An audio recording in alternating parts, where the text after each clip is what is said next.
Today, I'm talking to Richard Silver. He is the leader of a top team in Toronto, Canada. What makes Richard special is not only the way he has put together a team that's incredibly powerful, but he is tapping into Asian buyers. Found a statistic from CNBC that said Asian buyers accounted for 35% of all international purchases of U.S. real estate in the last year, and that was back in 2015, spending more than $28 billion. Talking to Richard today about how he's tapped into that market to create an even more powerful exponential team in Toronto, Canada.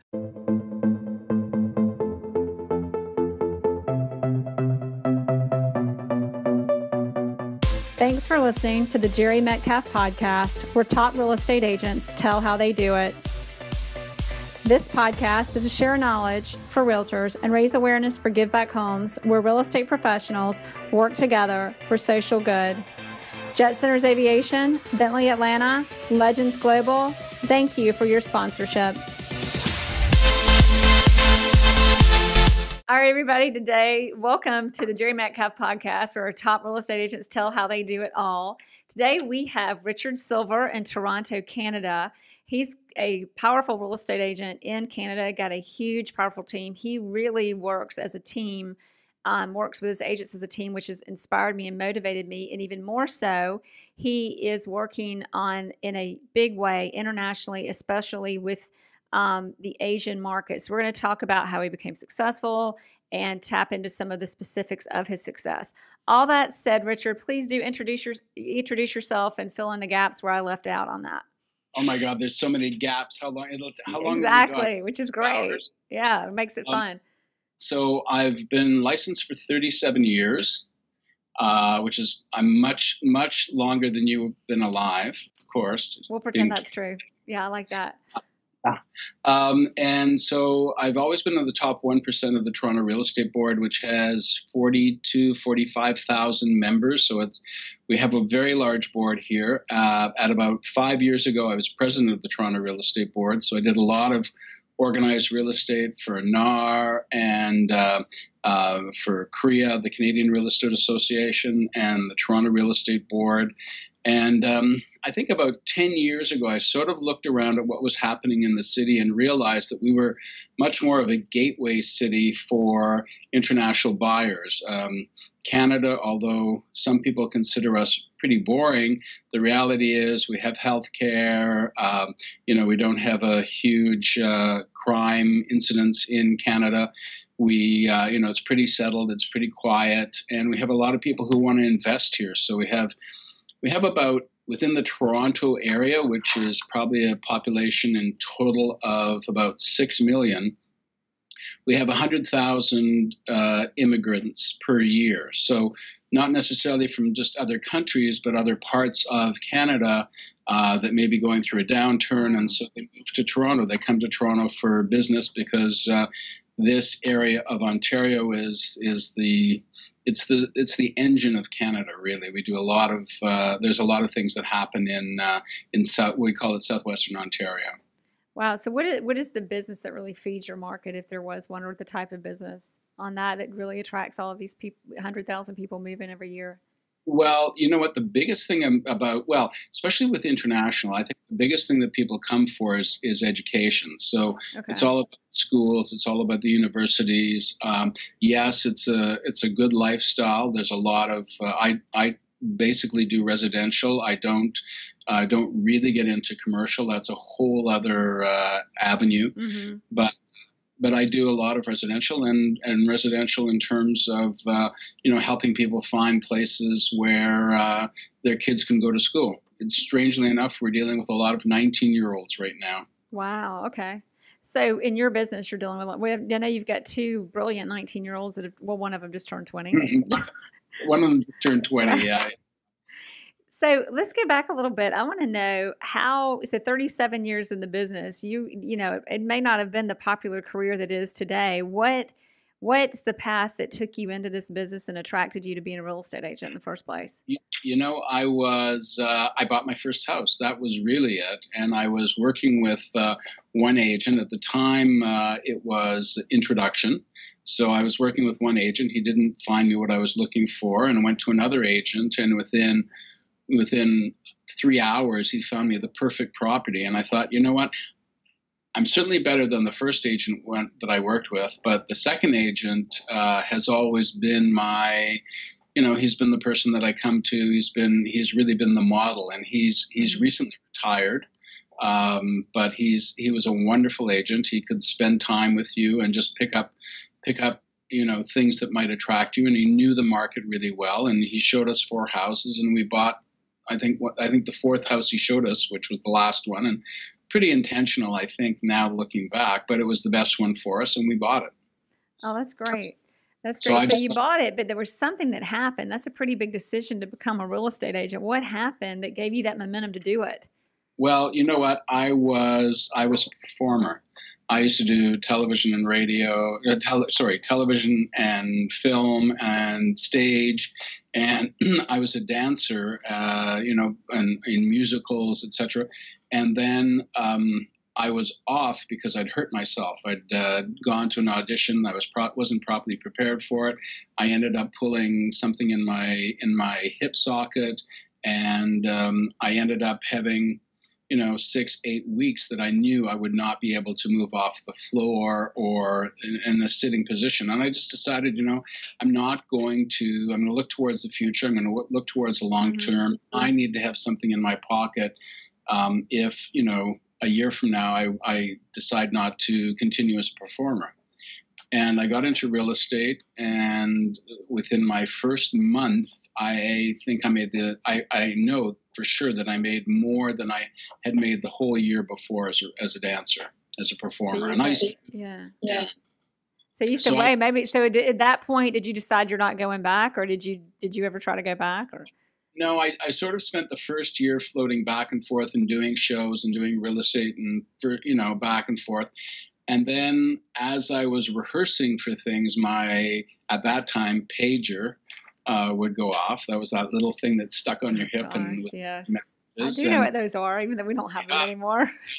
Well, you know what? I was in real estate before there were cell phones. I was major cell phone providers had actually was getting ready to launch. And I think I had my first cell phone about 2 months before they went live.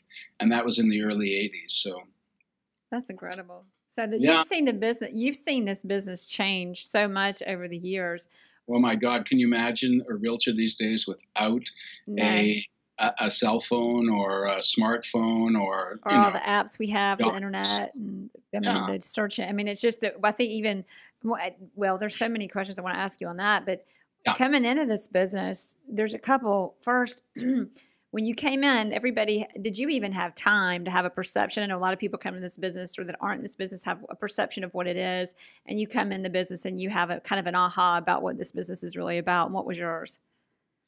My aha was that it wasn't really a very difficult business as long as you didn't get crazy with the highs and lows of the business. If you tried just to be as level as possible, that you could find happiness, because it is a business with lots of highs and lows. If you go to them and you're basically thinking short term, my biggest one is just, where do I want to be 5 years from now? What do I need to do to get there?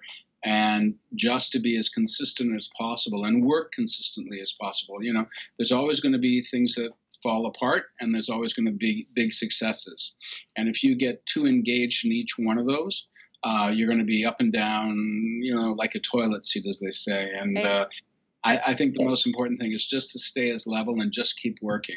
Well, I love that advice. And I think, too, something that's helped me be a successful agent and what you're talking about is just when you detach from the result, you've got to detach from, it's not about the deal. Can often be an assumption of the consumer that it is. Right. And for agents, it often is. I think the agents that make it and last and actually do well is you're detached from the outcome. The attachment or the intention is knowing what the best thing is for my client, not the best thing to close the deal. Because sometimes deal closing may not be, or the sale of this house to this client may not be the best thing for your client. No, and sometimes you have to turn around and say, you know what, I love you. I love working with you. I think this is a big mistake. We shouldn't be doing this. However, if you choose, I will support you. And it's like anything. Exactly. Friends sometimes make crazy decisions, and, they're friends, so you support them. You don't get into the discussion too much. But sometimes I think realtors need to be less deal focused than they are experience focused. So Oh, yeah. not so much on just closing that deal, but are you going to have a business for the rest of your life, or are you going to just make as much money as you can and run off someplace? And I've always gone on the premise that I wanted to be in business for life. Mm-hmm. Well, and I find that the agents with that premise are often obviously the successful ones, and that really do well. It's kind of the secret of success, but really, really detaching from that outcome of anything, but the experience of your customer and what's best for them. So we talked a little. Go ahead. Yeah, I was just going to and going a little bit above and beyond, like just think of, yes, we've done it, we've closed, whatever. Now, what's the next thing that I can do that will help this client? Always, I love that. The next thing is, what can I do? What can I do? What can I do? Or deliver value, deliver value. There's Gary Vaynerchuk has this thing: deliver value, deliver value, deliver value, and then ask for the business. And my spin on that would be deliver value, and before you know it, the business is coming. Before you get the chance to ask for it, it already arrives when you're delivering that value. So before we started recording the interview, we had a little bit of a conversation. You talked about, I think it was the top 20 things that you've learned over the years to consider to build a powerful business and a powerful team. Was it 10, 15 or 20? Because I think you had two.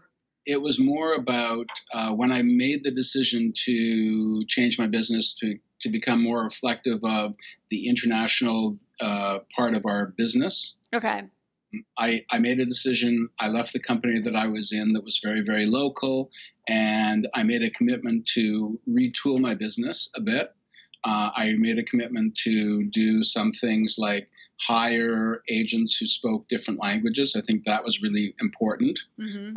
Added some people to my team, and then I did my CIPS, the Certified International Property Specialist, which was a great course. Mm-hmm. And it's basically a course that's offered through NAR, and what it does is you spend the week, each day you travel to a different continent, mm-hmm. and you learn about how real estate is done in those areas and what the customs are. And I think that's really important, especially whether you're working with an international buyer or whether you're working with a local buyer, mm-hmm. and local seller, and the offer is coming from somebody international, I think you have to understand some of the customs. So let me ask you this, because you were with a very local company. You've been how long ago did you decide to focus more on international business, and why? What led you to recognize that as a good business plan, and why? It was probably about 10 years, but I think during the first few years I was sort of frustrated trying to bring the company that I had been working with, who were wonderful, wonderful people, to get them to realize that there was a lot of national business that we might be losing off, mm-hmm. and international business as well. I think it was really important for the company to realize that. And sometimes you may work for a company and you feel you have to pull them and pull them and pull them, mm-hmm.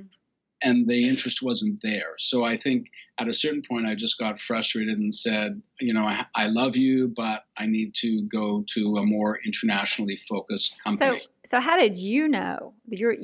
How did you know, especially when you're getting so much resistance, there might be some self-doubt when you experience that, but you still knew this was an ideal path. How did you know? You know what? It was just because I was sitting there at the table and I was representing a local buyer, and on the other side there was an international buyer. And there was a couple of things that I became aware of, just because I'm one of these people who loves to educate myself. I love mm-hmm. to learn something new every day. But I was aware that, say, for instance, we had a Chinese client who, came in with a very, very low offer. And we negotiated back and forth. I found out that we had to negotiate it 3 times. We had to negotiate at the time of the agreement of purchase and sale. We had to negotiate at when they'd done the inspection. There was more negotiation. And just before closing, I think what had happened is their lawyer went to them and said, look, I can get you more money off this deal, so let's negotiate again.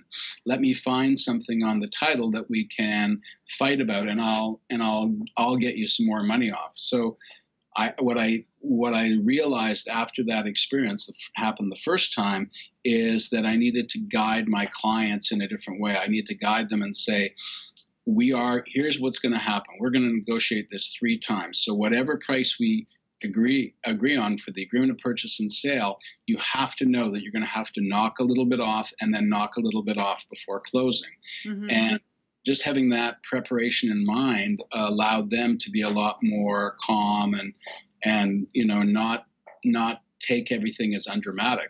Also, there is Canada and the United States are wonderful countries, but we walk into a store and we assume that the price that we see is the price that we have to pay.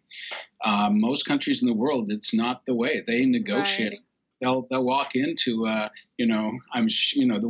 into Nordstrom or something right. in another country, and they'd say, okay, well, I'm not going to pay that price. I want to, with us, we'll wait until the price goes down. But we won't. Yeah. Well, it's funny because I don't specialize in Asian buyers the way you do, but I've had several clients give me stories and say, look, Jere, you and the people in America, you go to the store and you just buy it and you pay the price. Yeah. I never do that. I've had 2 or 3 clients say, I go to Nordstrom or whatever, and I don't pay the price ever. I always ask. You don't know if you don't ask. And exactly. Because that is cultural, and you have to.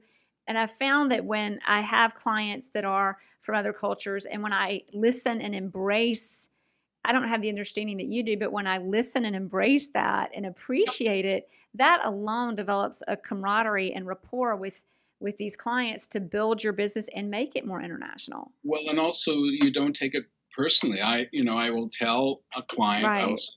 I will say, there's an offer coming in on your property. It's coming from a foreign buyer or somebody who's been educated and reared in a foreign community. Mm-hmm. They are going to come in with a very low offer. Do not get upset. Do not turn your back on it. Do not just sign it back. We'll sign it back. We'll negotiate it. Mm-hmm. It's part of the process. In some cultures, if you just walk away, that's even a worse insult, a much worse insult mm-hmm. than not negotiating. So not negotiating is it's just off the table. We get an offer. You may not like it. We're going to sign it back, and we're going to keep it till and then we'll find out, because there's 2 sorts of buyers within those communities. There's the ones that if they like it, they'll pay. Mm-hmm. And there's the other ones that basically, if they can get it for the right price, they'll pay. Now, right. That right price is always got to be a win for them. It's always a win. And it's not different from a lot of, very educated buyers. Exactly. Seller wants to win, and we go back and forth. That's all. Well, in any offer, whatever culture they're from, I have a little quote: "If you don't play, you can't win." Exactly. If we get an offer and you say no, then we just close the door, and they're going to go look for something else. Because the worst thing that especially the more sophisticated investors, they always say, I'm not going to negotiate against myself.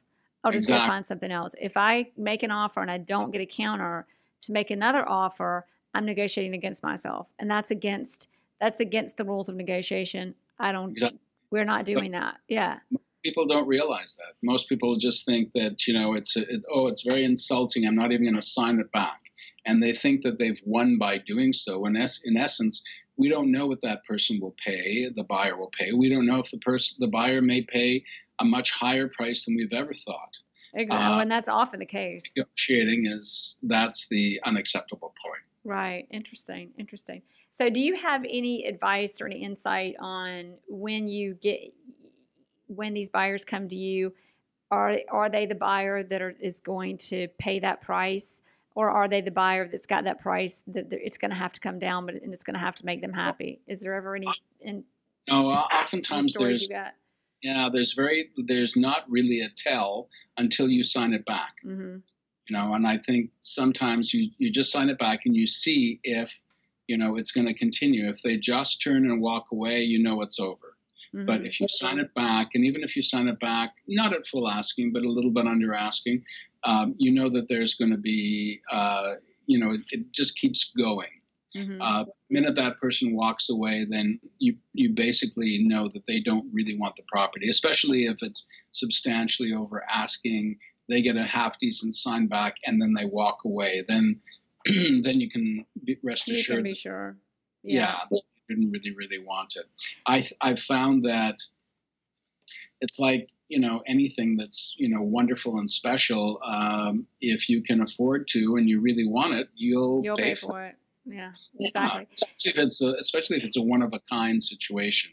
So back to the list that we were talking about as you've broken into this international market.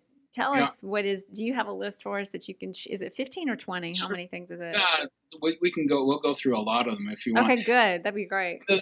One of the things I did is I followed and I joined the Asian Real Estate Association of America, ARIA, and they have some really good events, both locally, nationally, and they are a great group. They have local, global summits, and they have international conferences.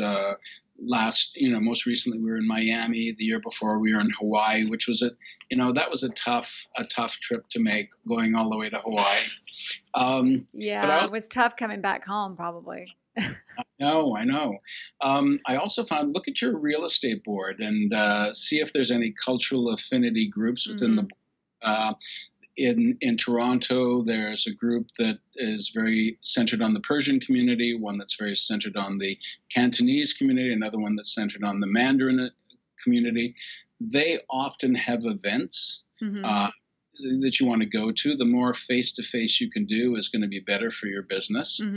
And we also advertise in a magazine that is a luxury magazine for the high-end Chinese community. We go to, as I said, we sponsor events, and every once in a while we volunteer. I volunteered as I was recently the vice president and the founder of the Asian Real Estate Association of America's Toronto chapter. So that was good. Also, here's the big thing. Not only in the Chinese community, but also in the Indian community and other communities, there's something that is like Feng Shui, or in the Indian community, I'm not sure what it's called, but it's a similar thing. It has to do with, like we would say, well, don't walk under a ladder, or right. There's certain things, but there are things that you need to know when you are either working with a builder. I walked into an apartment building the other day, and I went into the master bedroom, and there were bulkheads on both of the walls that could have a headboard. And within Feng Shui, you would never put, if you had an option between a wall that had a bulkhead in it and a wall that didn't have a bulkhead in it, you want the headboard to be on the wall that doesn't have a bulkhead in it. But this building had been built; it was still under construction, and for some reason, in a very small bedroom, two walls had bulkheads in it. And I didn't say anything to the builder, but I'm going through and I'm thinking, oh my God, they were building this. Why did they not, leave at least one of the walls clear?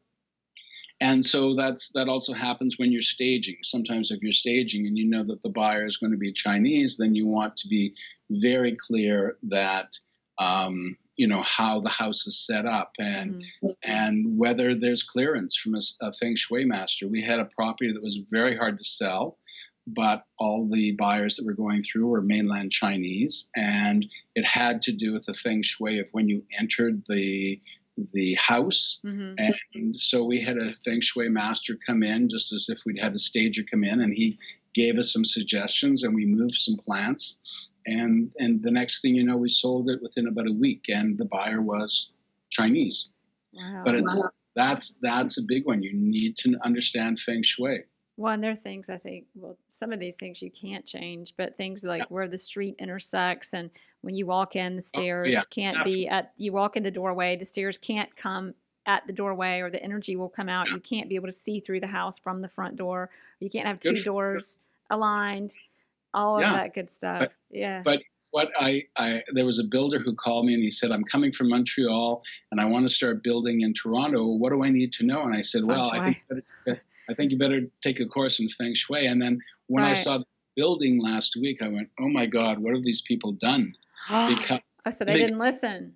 they didn't listen. Well, it Oh, wasn't. no. It's another builder. Okay. And they seemed surprised when I even mentioned it. And yet it's in an area where their number one client, it's a big rental property, and their number one client is destined to be somebody from the Chinese community because it's right next to the university. Wow, that's interesting because builders usually have researchers behind, but maybe the researcher was a numbers guy and not a cultural guy, which that goes into the reminding these builders that we work with that our advice is on the buyers and it's not just spreadsheets and numbers. It's also, who are these buyers? What is their life? What is their lifestyle? And our job to know that and recognize that. Oh, definitely, definitely. Now, another thing that I found was really, really important, and years ago, working with mostly local people, I just assumed they knew where all the great public and private schools were. But when you're working with a foreign buyer, you need to know because a lot of them are coming here for education. They're coming, to go to the university. They want their schools educated in an American or Canadian school, and it's the educational opportunities. They're a must, and you must know.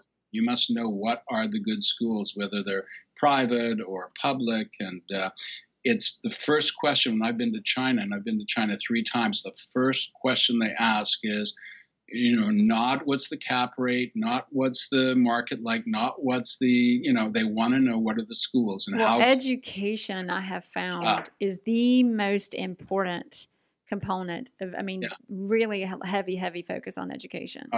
Yeah, and even more so now, I think, as it's becoming even more specialized, even more of a must-have, a must-understand. So I think that's very important. And then that brings me to the next, which is you have to do the travel. You have to go and understand what life is like. You land in mainland China, or if you land in India, you take a look around and you say, oh my God, for every one person that there is in Canada and the United States, there's 3 here. So, the population of China is 3 times Canada, US.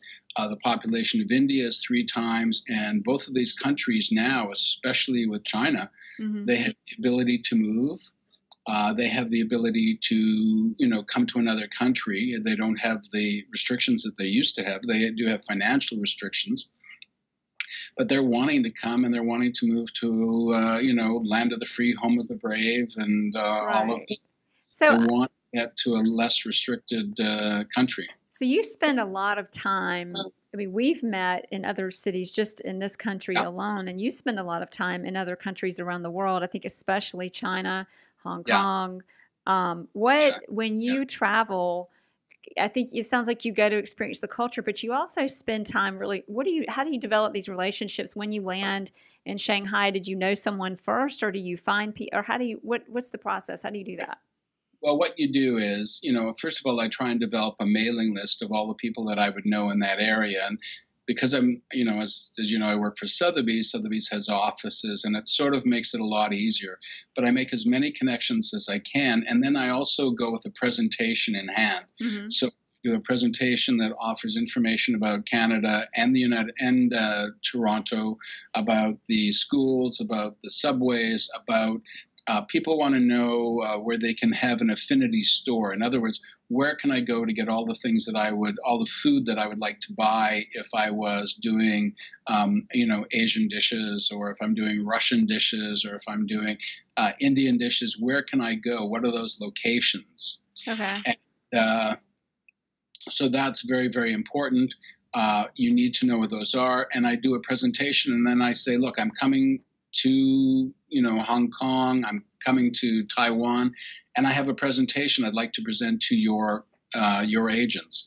And luckily enough, when I went to Asia, Tracy, who is our Mandarin-speaking realtor with us, came with. They loved the fact that I was with her, but I let her do most of the speaking. And well, you probably kind of had to. Yeah, pretty much I had to. And I am taking Mandarin lessons, but it's not as fast as I would hope. I'm still, like any new language, you get a little bit nervous about speaking it in front of people. Definitely being understood, and everything's different. I think about Mandarin versus learning Spanish or French or Italian or anything else. Even anytime you travel to another part of the States, I mean, there's not a holiday that I go on that the first thing I don't check is, do I know anybody in that area? Do they have an office there? Can I just knock in? And, I tease people and I say, listen, just, invite me because I'll go to the opening of an envelope, Exactly. Yeah, that's great. Have you found, before you did this, was Toronto already a big market for the Asian buyer? And do you think you've had an impact on making it even bigger? And how much business have you picked up from these? I'm asking you a few questions at once, but. Sure. It's I would say that our international, I mean, yes, we work local. 70% of our business is local. 30% is international. And a lot of times, we get more and more because we're now the team that people realize, are the international agents. We can explain things. We have lawyers. We've established connections with lawyers and bankers. But that I could explain to them how to immigrate, how what is needed to be done, what are the schools, what are the options, dentists, doctors, everything. You have to basically, provide white glove service, which is almost be a concierge as you are a realtor. What percentage of your business is with first of all, what percentage of your business is with the Canadian buyer who's not international? Yeah, 70% is that. So 70% of your business. Okay. I thought you meant the city. Okay. And then 30% is dealing with international. No, the international buyer, the foreign buyer, I think this city is about 10% in general. Oh, wow. Okay. So you've got a big piece of that. And then of that 30% of your business that's the international buyer, how many of those buyers are most of those Mandarin speaking, or in what countries are they coming from? Or the biggest push would be Mandarin speaking, basically because that is the country that has opened up. Because we're a Commonwealth country, we had a lot of people coming from Hong Kong years ago. And so that group from Hong Kong has now, they established a lot of, the stores and we have a number of Chinatowns, as we call them. We have 6 of them right now in Toronto. So depending on where you choose to live, you're not very far away from a store. We also have one of the major food stores, which is called Loblaws, bought a Asian food store and has developed it more, and it's called T&T. And they've built them up across Toronto and Vancouver, et cetera, wherever there's a large Asian community. And they're wonderful stores. You can walk in, you can find everything that you could think of. So another question on that. So I think in Vancouver, you would know the answer to this. It's really impacted the market and really almost inflated the market to the point that people that live there are having a hard time affording their homes. Do you have this? How's it impacting? And I don't want to pitch this as a negative thing. I think international sales and people, I think it's all great. But what's the impact, or is there been, if with only 10% of your market being, it's probably not that big of not such an impact. But I'd love to get some take on yours anyway on that. I think part of it is that Vancouver it's absolutely stunning location. First of all, yes, it is. It's also very restrictive in its growth in terms of the way it's built. It's basically a smaller space. There's not a lot of space to grow into. But also it's very close to the Asian countries. So it's, from Toronto to Hong Kong is like 17 hours, but from Vancouver to Hong Kong is 10 or 11 hours. So that makes a big difference. So you have that proximity, but also because of Toronto and where it is, that it's closer to U.S. In terms of business. In New York, we're an hour to New York. We're an hour to Washington. Which is huge, And Toronto is also, there's more diversity in our immigration. There's lots of people coming, Persian, Iranian, Afghani, South American. Strange enough, we don't get a lot of people moving from Mexico. We get some Cubans. It's too cold. Yeah, exactly. They get here and they go, what?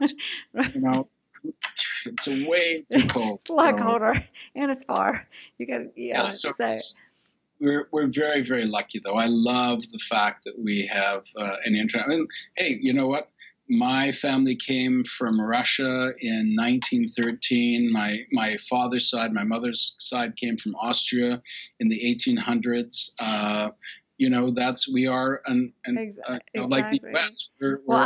I'm so many countries, I can't name them all. I'm not sure which ones. It's been too long. My husband is Irish and Italian. Fully Irish, fully Italian. But what's your website and the best way to reach you so everybody knows where to go when they have clients in Toronto? Oh, yeah, please. Torontoism.com. So TorontoISM.com is our website. You can click, you can get on it. You can become, I'm a voracious newsletter provider. So I do newsletters. You have great blogs and writing too. So it's a great just to sign up to see what you're up to. It's a good idea. I try and give as much information as possible so that when people are looking for information or they're looking for somebody to help them, they're going to come to you. Exactly. And I think that's really important. Don't be afraid of telling people how you do things because there is a huge difference between telling people and doing it. Exactly right. I share everything. That's awesome. I appreciate it. I'm gonna be you when I grow up, Richard. I'm gonna have the Toronto, the Atlanta, the Buckhead, Brookhaven version of Torontoism. I want to be me when I grow up sometime. I love it. All right. Well, thanks for being on the show. It's been wonderful having you.